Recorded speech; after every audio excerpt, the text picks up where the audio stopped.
In this video, we're going to talk about how to style candles, particularly large candles, so pillar candles and poured candles.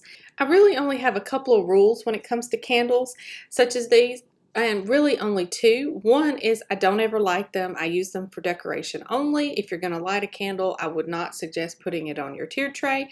And the other is that if you're going to put a candle on a tray, make sure to balance it. So I always put one candle on the right and one candle on the left so that they balance each other's weight out because they're a little bit heavier piece of decor. And those are my basic two main rules.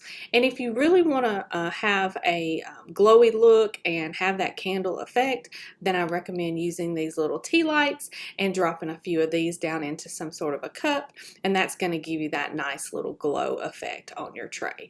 So you'll have that same candlelight feeling. So we have our candles on our tray. I like to go for the pillar candles mixed with the poured candles. I also tend to gravitate towards candles that are the same color or that match in color, so that even if they're a different type of candle, they still go together aesthetically. So we're going to use some Christmas greenery, and I have this small garland. We're going to make it circle around on our tray for both the top and the bottom tier, and we don't want it to go all the way around.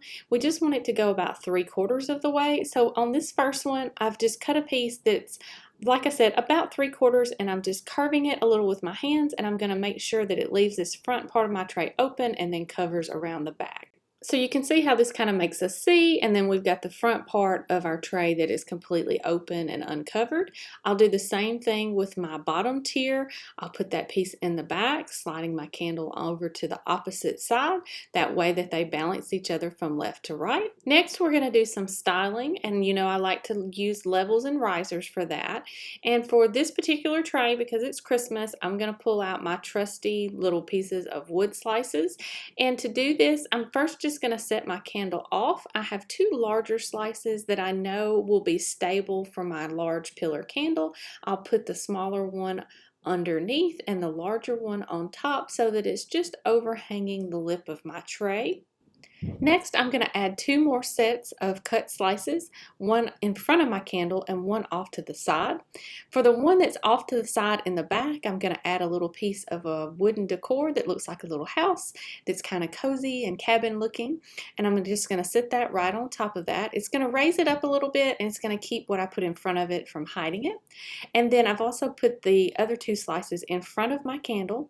Next, I'm going to add in some flowers, and you guys know I like to style with flowers, and all I'm going to do here is simply slide that stem in between those wooden slices and in between the edge of my tray, and then I'll put the next one on the bottom, slid back into my greenery behind the center pillar of my tray.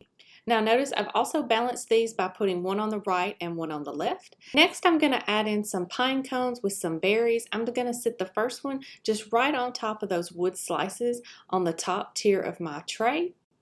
Next, I'm going to add some more berries and pine cones to the bottom, but before I do that, I'm going to position a little small brown paper package that I've wrapped up. It's just a empty deodorant box that I've dressed up a little bit, and I'm going to sit that on my tray in front of my flower, and then I'll slide in my berries and my pine cones nestled right in front of that and in front of my poured candle.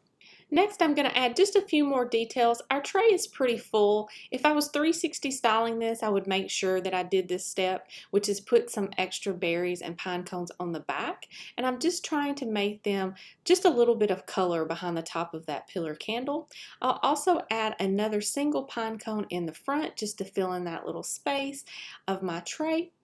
And my last finishing touch that I like to add is something a little sparkly and unexpected, and that is these little, they're ornaments, snowflake ornaments, and I like to just kind of nestle them and slide them in front of each of my larger pieces. So one in front of the pillar candle, one in front of the poured candle, and one in front of the little wooden house. I'll finish off my tray with one more set of berries peeking around the edge of this front candle, and that will finish my styling of my Christmas candle tray. Candles are one of the easiest things to actually put on a tray, and they also have a very beautiful effect in the end.